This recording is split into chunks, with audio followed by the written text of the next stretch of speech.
Hello and welcome to this fabulous Xbox Gaming for Everyone panel. I am your moderator, Alice Clark, but the star of the show today is Katy Jo Wright, doer of everything. What is it that you do, Katy? So hello, Alice. My official title, I am the Director of Gaming for Everyone at Xbox, and I have been at Microsoft for 22 years. Which kind of blows my mind because I didn't want to come to Microsoft to start, and then I definitely didn't want to stay this long. But I just keep doing work that's just too cool. I just can't leave. So yeah, so I've been here for 22 years and part of Gaming for Everyone. Awesome. I guess probably the biggest question we should ask off the bat is, what is Gaming for Everyone? That is a fabulous question to get things started. What actually is it? So Gaming for Everyone is really kind of our vision state for Gaming for Everyone is really making Xbox a place where everyone has fun. And we recognize fun means different things to different people. And so if we want everyone to be able to have fun on Xbox, we have to be really intentional about creating different types of fun for different players, or even for the same player on different days, or when you're in different mood, or different playing scenarios of where or what you want to play, or where you are, different things. So it's really about how do we kind of make the gaming experience on Xbox as inclusive as possible. That sounds wonderful. So what led to the creation and implementation of Gaming for Everyone? So I would say there was kind of multiple stars that aligned at different times. But I think ultimately it came down to a declaration, for lack of better words, but like a declaration of the values that we felt internally as an organization. And but a lot of times, we know a phrase that we've said since the beginning of Gaming for Everyone is that if you don't intentionally, proactively include, you will unintentionally exclude. And that is just based on how we are wired as humans. And so Gaming for Everyone really came about by this really kind of declaration that we want to intentionally be on this journey to creating inclusive gaming experiences. And we don't want it to be any one team's job here, over there, but it's really across everyone within what we call Team Xbox, everyone within Team Xbox working on this. And so that's really kind of where it came about, was saying that we want to be able to reach every gamer on the planet in a meaningful way. And so it's not just reaching them, but it's how do we reach them in a meaningful way to where they want to come back and they want to stay and bring their friends and hang out, and they kind of meet that fundamental human need for play, which is also kind of at the root of this, that if every human on the planet has that fundamental need for play, how do we, if they want to come to video games to meet that fundamental need, like how do we make sure that we've got the experiences that they can meet that need? So that sounds like a fairly huge scope that covers basically the entire of the human condition. So how do you do that? What's the work that you do? How does this look on a practical sense? Yeah, so I think that there's kind of two components to it, we'll say. There's kind of a programmatic component of it, where that's work that me and my team do. But then at the broader sense, it's kind of this mindset and a skill set, because it's both, that we want to infuse into every single person across Team Xbox. Because ultimately our goal is that, like, I work myself out of a job. That our job isn't even needed because it's just everyone across Team Xbox. It's just part of the requirement of what it means to work here, is to think inclusively. And so on the kind of the people or the programmatic component, there's different things that we do in building resources and how do we help enable the organization to build that skill set. And then on the other part of it is how do we help teams unlock their own magic that they have within themselves that they might not even know. And really, how do we help them deliver on the, sorry, oh, bless you. Sorry, carry on. Yeah, or in sign language, bless you. How do we help teams kind of land the intentions that they have within their games that they're trying to create? So it does sound like a lot, and even the concept of gaming for everyone, that's, it's not about making every game for everyone. It's about making Xbox a place where everyone can come and feel welcome, feel like they belong, they feel safe, they feel seen, and they can have fun. like at the end of the day, because that's what it's all about, is having fun. And so it's really about how does each person, whether you are a designer or a developer or a marketer or an audio engineer, right? How does each person contribute to that? Well, So it kind of breaks it down. Well, cool. That sounds like a really important point, that not every game has to be for everyone, but there has to be enough games for everyone. Mm-hmm. So, what are some of the most important areas of most important areas for representation and accessibility in gaming that you're focusing on? Well, as far as speaking of big parts, is it fair to just say everything? Let's get specific. What are you working on at the moment? Yeah, so when I think about both representation and accessibility, and I think about that's having everyone feel like they belong and that they can play. And so there's different variables that we're working on internally, even in who we are as a team making these, because we have to create experiences for the 3 billion gamers on the planet, right? And yet we can't have those same lived experiences of everyone on the planet. So how do we build our empathy muscle?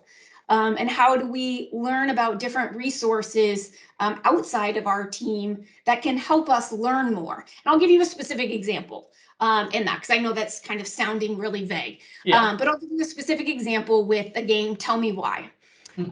And so within this game, there was, are you familiar with Tell Me Why? Very. Okay. Great game. Everyone can play it. Yeah, within Tell Me Why, with the main character and Tyler being a transgender man, within the team that created it, there wasn't a transgender employee on the team.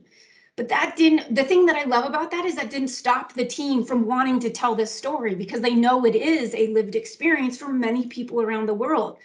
But so another kind of phrase that we use internally a lot is not about us, without us. And so that is when we are trying to create an experience for a community or for a lived experience that we might not personally relate to or have that shared lived experience, but we can find other people that do have that lived experience and bring them into the development process. So within Tell Me Why, our own internal LGBTQIA community was heavily involved and helped advise the team on that game. And then there was also a close partnership with GLAD as an organization where they, provided heavy guidance there as well to make sure that we were creating a lived experience in the game that was relatable to other people, that could relate to the transgender lived experience. So it's tangible things like that we're trying to do from a representation perspective. So does that kind of answer your question there? It absolutely does. And I think bringing in people with those lived experiences is one of the things that made Tell Me Why so special, because it avoided falling into the pitfalls and stereotypes that so many trans and queer stories fall into. Absolutely. And that goes with that line, and I will probably say this, I repeat it a million times every day, but that's if you don't intentionally include, you will unintentionally exclude. And so many times I think people want to tell this story in the right way, but they just don't know what they don't know. And so they're falling into these traps and stereotypes and myths and stuff. And so gaming for everyone is all about how do we be very deliberate and declaring what we don't know and be intentional each and every day, so that we can avoid the unintentional exclusion. We have to be intentional about that up front. So we know what inclusion means, but what does accessibility mean to Xbox? Because those are really the two main pillars of gaming for everyone. Kind of. I think when I think about it, inclusion, accessibility is a part of that, but I think kind of inclusion is this broader thing, because I really think about, when I think about inclusion, it's really about thinking about, I'll get some specific examples around, for someone brand new to gaming, is Xbox approachable to them if they don't know the gaming world? What kind of experience do we have in onboarding someone new to the ecosystem in general, or even to a new experience? So like when we launched clubs or LFGs, how do we bring people into that new experience? So that is inclusion to me. But it is also, so it's how do we make people feel welcome? it's also in helping making people feel like they belong. And that's where kind of representation really lands, that they see themselves in the characters, they see themselves in the community, and they really feel welcome. But I also think that when I think about inclusion, it's also accessibility. Just, can people play, right? Do they have the features where they can play? I also think about it from a global lens. Like, around the world, are we creating and delivering content and community that's locally relevant to people in whatever part of the world they're playing in? I think about it from socioeconomic levels. Are we creating different ways for people to engage in gaming? And so I think about inclusion from all different angles. And I really think about when we think about the player and really keeping the player at the center of what we're doing, what are the different ways that player is going to experience Xbox broadly? And then how do we think about all the different opportunities that we can include? So I know that was a little bit different than what your question was, but that's how a great answer. Yeah. Oh, well, that's how I think about, like, so gaming for everyone is about kind of inclusion holistically, and accessibility is a key part of that, because that can be a closed door, right out of the gate, if someone can't access, or some of those accessibility features aren't even there. And so when I think about accessibility and what it means to Xbox, a lot of people, especially after the adaptive controller, which, oh, you can't see because I've got a screen on. Sorry, I don't. I love the adaptive controller, and that's a hardware example, right? And so for some people, accessibility is about the hardware, but we've also worked really hard around, even on the platform, creating different features like Copilot that can really enable more playing experiences or ways that people can play together. And then we also think about, once you're in the game, different accessibility features that are there, whether it's text to speech, speech to text, or any of the different accessibility features that are within a single game. And so we really, again, think about accessibility holistically there too. Wonderful. So the one thing that is certain for everybody who is lucky enough to live long enough is that they will eventually need an accessibility feature in some way, whether it's they need something to allow for their glasses or their hearing starts to go. It's just a part of being a human. Yep. What have been some of the biggest accessibility challenges that your team have worked on and overcome? And what's your white whale? What's my white whale? Yeah, what is the thing that you haven't worked out how to fix, but you want to and you're working towards it? Like, you're Moby Dick, you're going after it. Like, I like it. Okay. What's one of the, okay, what was the big first part of the question? Sorry, I want to make sure. Sorry. The big first part of the question is, what have been some of the accessibility problems that you've solved that you've been really proud of? So I would say, let's see, I'm gonna try not to use this phrase over and over again, but it so relates. But around the piece of, if you don't intentionally include, you will unintentionally exclude. And one of the things that we have seen time and time again from an accessibility perspective is where a dev might have the best of intentions in creating an accessibility feature, but then how it actually lands with someone with a disability that needs that feature, it doesn't always meet the mark. No. Right. And so that's just a reality kind of across the board, where that intention, and I think this is at an industry level, and a barrier that I think has held the industry back a little bit.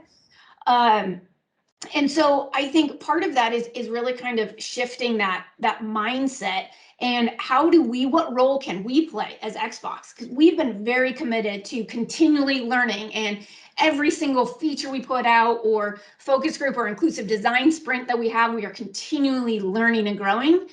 So how do we share the learnings that we've had with other developers? Because it's not just about what we're creating, it's about what the industry and what the ecosystem of gaming is creating for all the players out there. And so that was so when you think about something that I'm proud of that we've released from Xbox, I think of the Xbox accessibility guidelines that we have published in order to create a truly accessible game. Not just one that meets compliance standards, or where you can check the box on something, but to create that really think of those smaller things that, an average developer might not have thought about before, more so just because they didn't know. So I think the Xbox accessibility guidelines that are published for any creator is really a way of bringing people along on our learning journey and sharing what we've been learning along the way, so it can really kind of help the industry. Because that's something that's really important to me, is that how do we raise all boats? Because the more inclusive we are, the more we can all create those meaningful experiences for the 3 billion gamers on the planet. Yep. And then what is that white whale? What is the problem you're trying to solve that you haven't worked out yet? So one of the things that I would say, I'm totally going to use this question, by the way, or this phrase. I'm going to use this moving forward. I love it.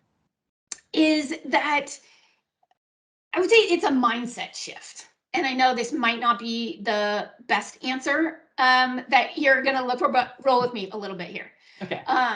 And it comes from a real experience that we had, and this comes from the coalition, the studio, the coalition, and their making of Gears 5.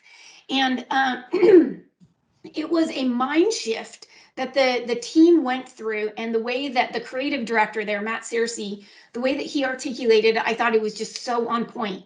But the mindset, the shift that they went through was, instead of thinking about a set of accessibility features that they wanted to build into the game, which is how a lot of people approach it, instead of that, they shifted to thinking about, how do we build accessibility into every feature that we're designing? And so it's really making the experience accessible by design, not a set of features that we add on to make it accessible. And to me, that mindset shift is a new way of thinking. It's a new learning, but it's going to take time to get into to the thinking of everyone. So I would say we have not mastered that yet, or fully accomplished that mindset shift yet, but we're definitely working hard at it. And it's really about it goes back to too, of being intentional and really making any gaming experience, whether it's content or on the platform, or any gaming experience, accessible by design. And that's thinking about it every step of the way. That is a good answer. And yes, you were right. Very unexpected angle to come from. I know. Gotcha.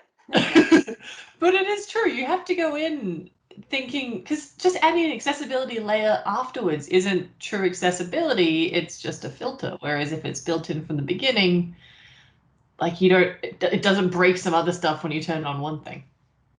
Absolutely. Or it could go in so many different directions, right? It can have so many unintended consequences that you don't think about.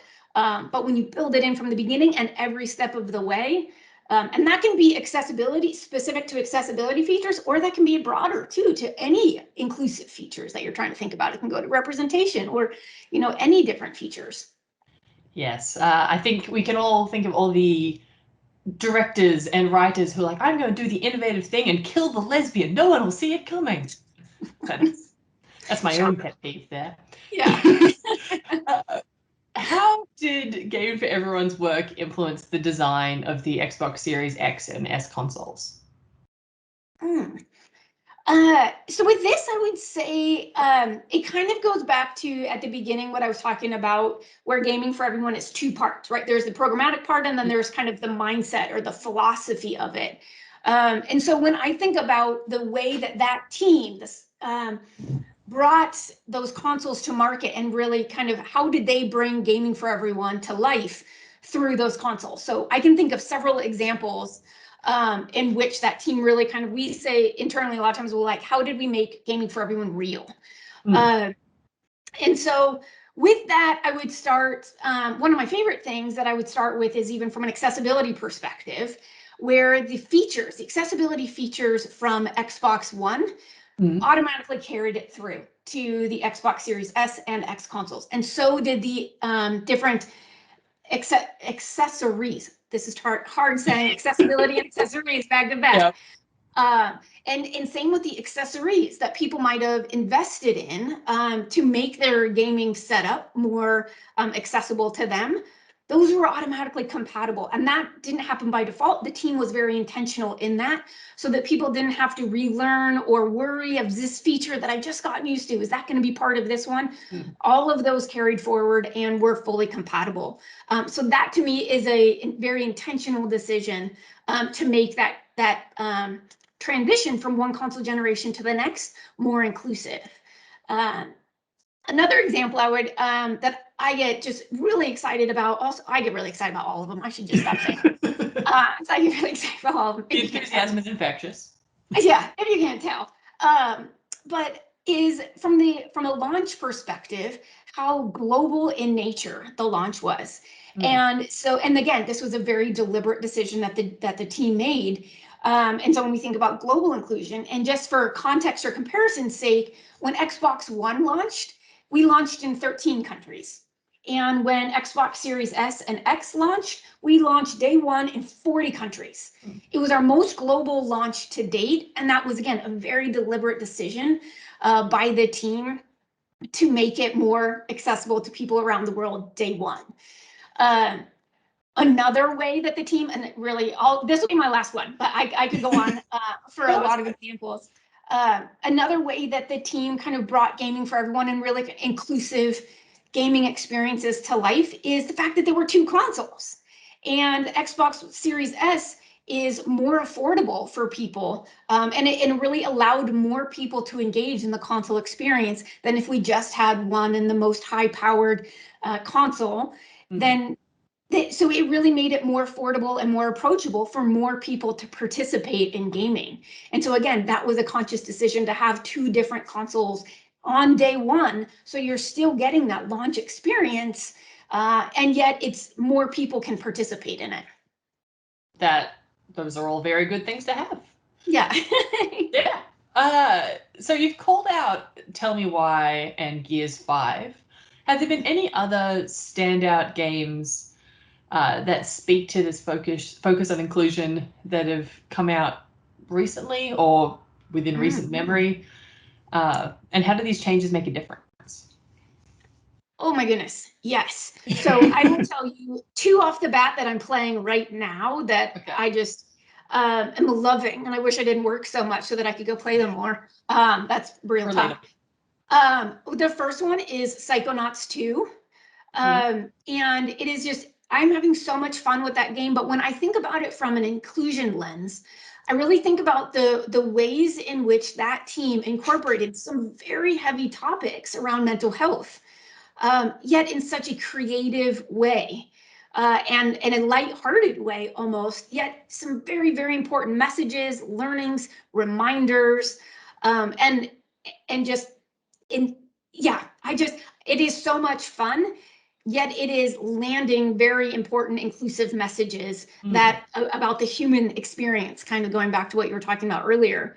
And so Psychonauts 2, I think, is really, from a mental health perspective, having a much needed conversation, frankly, too, and especially like in light of what we've all experienced with this pandemic. But a way to use a game and use the medium of video games to facilitate a conversation and even a self-reflection sometimes for people. And so I just think they did that in such a magical way. So I think that is one game that I'm absolutely loving, from a inclusion and really tackling mental health. Tell Me Why we already talked about from a representation perspective that way. But the other game that I was saying too that I'm playing right now that I'm really excited about, and it's unlike any game that I've ever played before. It's called The Veil, Shadow of a Crown, and it is available on Xbox. And it is a game that was made, I'm trying to think about how to explain it without giving anything away. The main character is blind, and you are playing as her. And so the entire, it's a black screen with different colored dots coming, but the different colors represent different messages. But it is a fighting game, but it trains you how to fight based on audio cues. And there's storytelling that goes along with it. And it is just such a fun game. But Dave Evans is the creator and developer behind it. And when I was talking with him, it was how does he create an experience that really at its core builds empathy for the experience of people that are blind or visually impaired. And yet it's still a really fun game.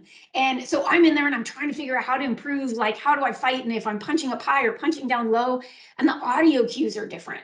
So you're paying attention to the game in just a totally different way. And so I'm learning and playing and like competitive all at the same time. And that to me is just is a really cool game. And I love kind of just the story that Dale Evans has, or Dave Evans, sorry, Dale, I'm not sure where that came from. Dave Evans has in creating it and why he created it, and the partners in which he worked with to create that game, to again ensure that it was a relatable experience for players that are blind. So not only does it give them a game, that they see themselves in the game as a hero. And so from a representation perspective, that is so important. But then also it is a game that is equally as fun for sighted players as well. And so that's kind of like one of those messages of it can be fun for everyone in a game, even though you're targeting a certain audience. It is an incredibly fun game. That sounds like an incredible game, and definitely one viewers should check out as soon as this panel ends. Yeah, do it. The biggest Xbox game this year is going to be Forza Horizon 5, nay, the biggest game this year. So I have to ask, how was gaming for everyone involved in the creation of Horizon 5? And how much can you tell me, given it's not out for a while yet? Thank you. I'm glad you were aware of that part. So I would say kind of, again, very similar to the answer that I kind of talked about with the launch of Xbox Series consoles. It's kind of the same thing. We're working with that team of how do they kind of put a gaming for everyone lens or filter on the decisions that they're making throughout the game development process. And so some of the things of where it is made and the different ways that cultures are represented and stories that are told was absolutely included. And that team has just done such an incredible job of really being intentional about some of those decisions, because inclusion was, you know, wanting to make a game that is really inclusive is a pillar for what they were going after. And so they were really intentional on, for them and for that game, what does inclusion mean? And so then what are those things that we really want to commit to doing and making sure we do it at really high quality where we can all be proud of? And it's really going to connect with players in a meaningful way. Because it's not just about us being proud of what we do. It's all about the player connection and really keeping the player at the center of what we're doing. Because that's what really gives us joy and gives us fuel and makes us proud, is when it is really well received. And then especially when it is well received by a broader audience, meaning an audience with many different lived experiences, yet we can all come together and share this love of this game. So excited to play it. It's going to be great. Yeah. Yeah, me too. You and me both. So while I'm asking self-serving questions, when are we going to get a game that stars a lesbian that won't destroy us emotionally on multiple levels? When is this coming? I wish I could give you an exact date and an exact title, and that it was going to be like all the details. Yeah. If I could, I would right now. Girl Scouts honor. But yeah, I can't. Yeah. I wish I could answer that question like very affirmatively and give you all the details that you're going for. But it is, I mean, our goal is to think about all of the different lived experiences and really making sure that those lived experiences are represented in a way that members of that community or who relate to that lived experience are proud to see represented on the screen, and that then we can be proud to say, yes, we were a part of making that. And if it doesn't land well with fans, then that's hard to say, right? And so we are really putting a lot of energy into making sure that what is going to go out is well received by the communities that are represented in the game, for sure. Extremely well answered, thank you. So, changing the topic, what do you think has held back the industry in regards to accessibility and inclusion for so long?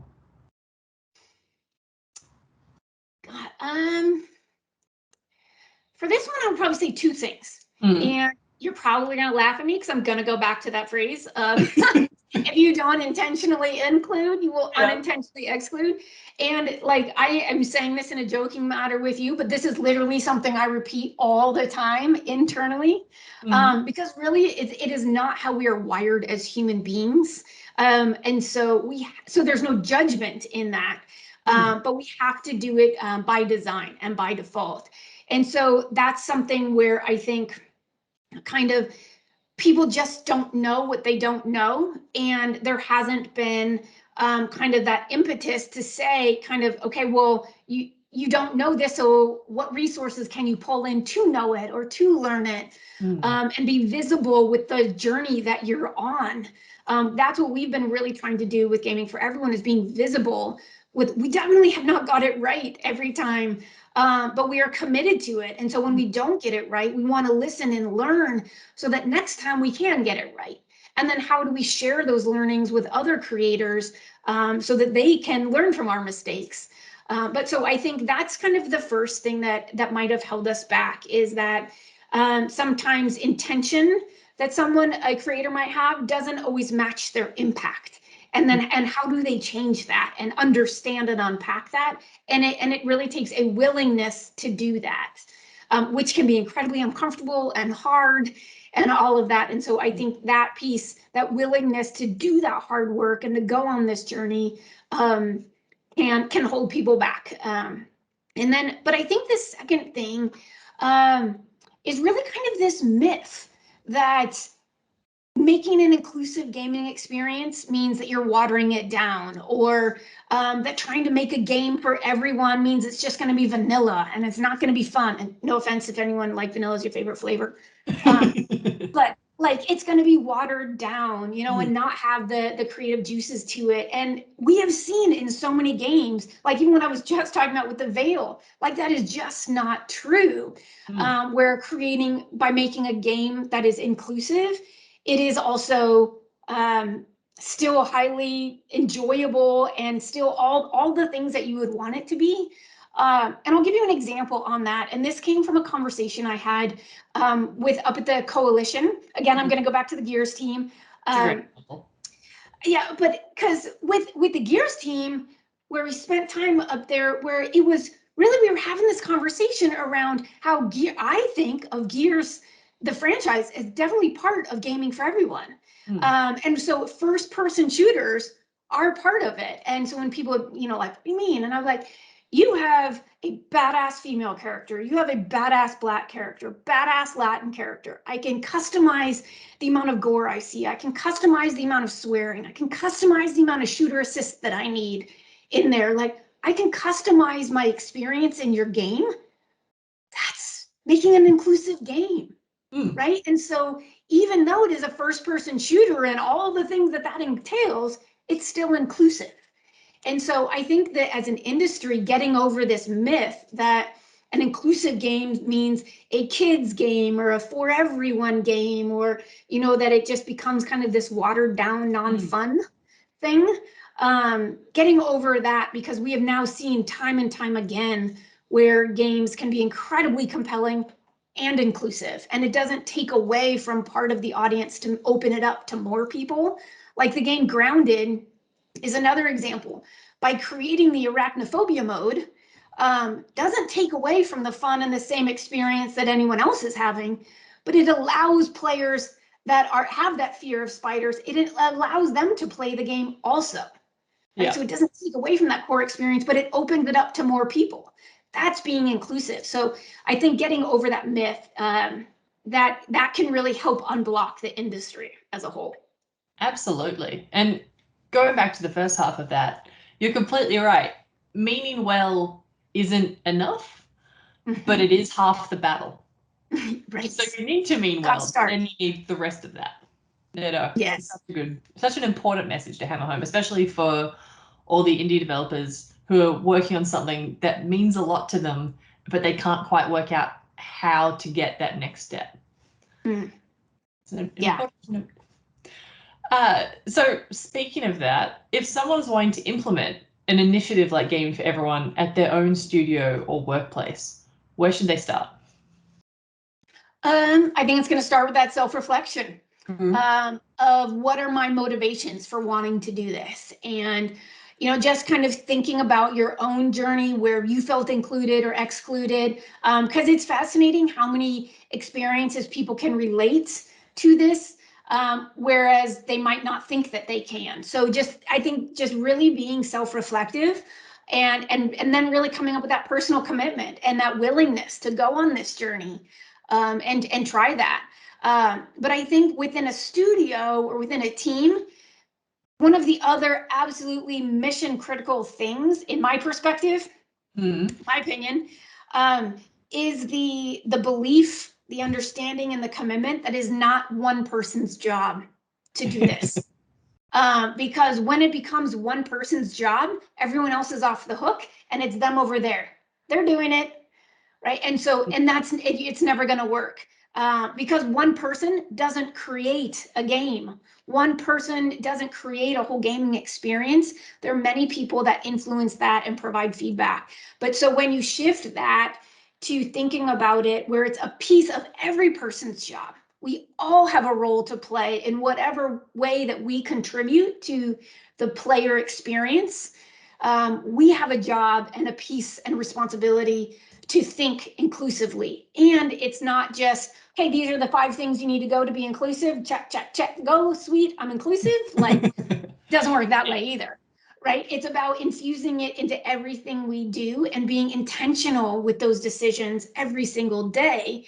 Because also what inclusion means, it's going to mean different things for different gaming experiences, for different people, for different times.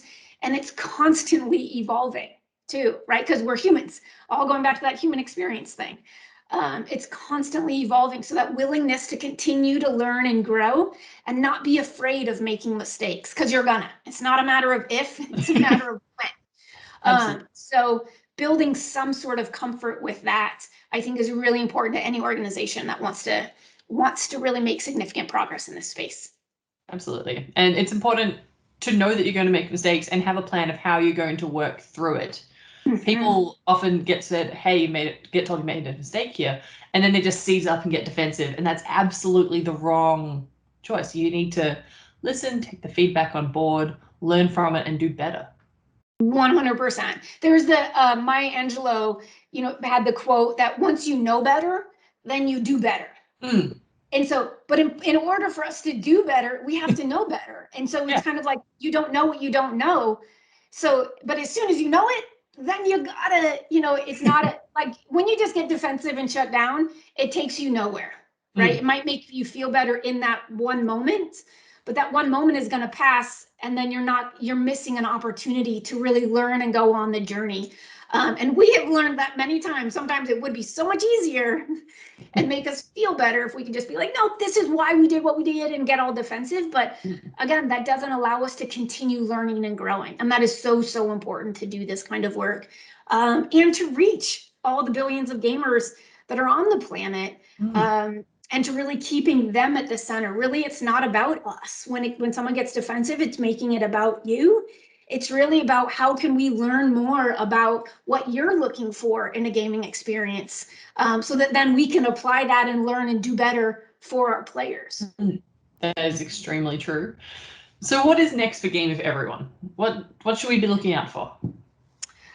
The world. Okay. So I think from a Gaming for Everyone perspective, right now, a big focus area for me in particular is really around the community, and really how can we build in different opportunities and things to really make the Xbox community the inclusive, welcoming, safe, and really so anyone who comes, that they feel like they belong. So continuing to work on that from many different angles. So I think that's super important, and we'll be continuing to evolve things there. I think content from a games perspective, how do we continue to bring more stories and a wide variety of stories and lived experiences to the platform, so that we're continually finding ways for more and more people to see themselves as the hero in the game. or their own lived experience represented in a way that they can really relate to in a game or in an experience or in a part of the community. So I think continuing to build that piece out. And then, I think the other thing that's really important to me that I'm particularly paying attention to is when we look at Xbox and the experiences that we put out is that end-to-end nature of it. So it's not just that we're doing an inclusive thing over here, but then this part is falling apart or slagging behind. That it's really how do we think about and continue to invest and be committed to inclusive gaming experiences kind of end to end across the player experience. And that it feels consistent and no matter where you go, you feel like you belong. So that's stuff that I'm working on, but it's really just going along, continuing along on this journey, continuing to listen to feedback from the fans around the world around what things are going to be most meaningful for them. Well, that all sounds wonderful. Thank you so much for your time today, KJ, Wright? You've been amazing. My pleasure. This has been really fun, Annie. Yes. Oh my goodness. I just called you Annie. I meant Alice. Look, I'll answer anything really. Yeah. Well, you can tell it's a little later my time zone, so I'm starting to fade down. So I should have just made up a fun nickname for you and called you something totally random, but maybe that's next time. Yeah.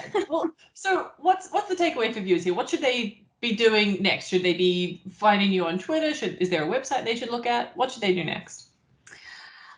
Well, we have, so I am not active on Twitter. That is one of my self-care things. But I am on LinkedIn, so people can find me there. But I think we do have from a Xbox, and then this is now embarrassing because I should absolutely know this, the URL, but from an Xbox community perspective on xbox.com within the community, there's a lot of different ways where we have a for everyone page where you can see different stories and in real time of different things that we're working on to make our Xbox community more inclusive. And there's just going to be more things coming from a cloud gaming perspective, from an accessibility. Yes, just announced accessibility tags. So keep an eye out for those in the store. Basically what those are, they are accessibility tags that will be shown in the Microsoft Store on Xbox, where you can tell what accessibility features are included in the game. So you know that beforehand, before you make any purchase or download decisions. You can tell what games are there. So we are launching this to our Xbox Accessibility Insider League on October 1st. We just did. Right. And then it's going to be coming available in the coming months as we get feedback from our players with disabilities on the features. And so a lot of exciting things like that to come. That sounds incredible. Thank you so much, Katy, Wright. And thank you everyone for watching, and sorry for my slight technical difficulties. Australian internet, am I right? Please head to the PAX Together Discord. I'll be there all weekend and we can discuss everything we learned in this panel and the accessibility features that work for us. Have a great PAX.